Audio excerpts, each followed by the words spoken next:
The National Troupe of Nigeria says it plans to come up with a short drama to sensitize Nigerians to the need to protect public infrastructure and promote national unity.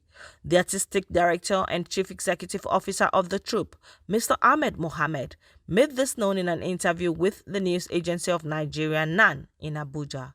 Mohammed said while doing the drama, the troupe would use different tribes and languages to speak to the minds of Nigerians to understand that every structure that government puts in place belongs to everybody. Part of what we need to do is to come up with some short drama that we can be able to probably put up on Facebook, on Twitter handles, so we can be able to really engage Nigerians on that.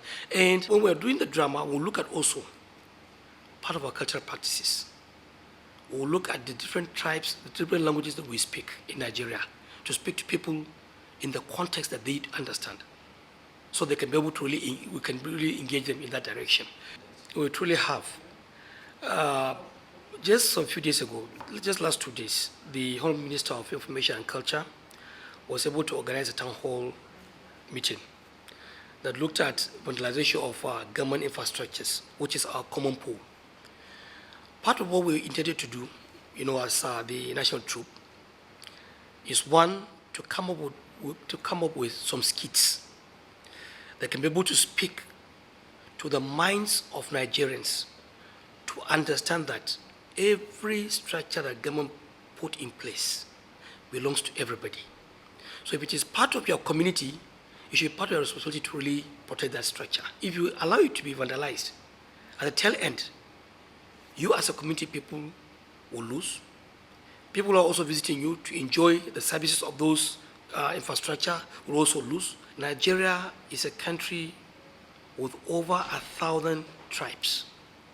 The people that have different cultures, tribes, food, when we're talking about cuisine, when you look about the frozen arts, we have everything there.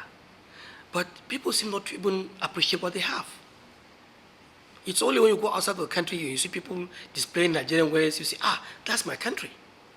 Do you get the point? So there's a need, we are also looking at how do we now engage Nigerians, conscientize them, for them to be able to understand that what they have, what belongs to them, is much more important than what they look outside for. Because that's what exactly the person outside is also looking towards. People have to go outside Nigeria to be able to know that Nigeria is a country that is being appreciated by everybody. And you are only appreciated because of what you wear, the way you dress, and the way you speak. So that's part of what we're trying to do, to conscientize Nigerians in knowing that we have things that are of value,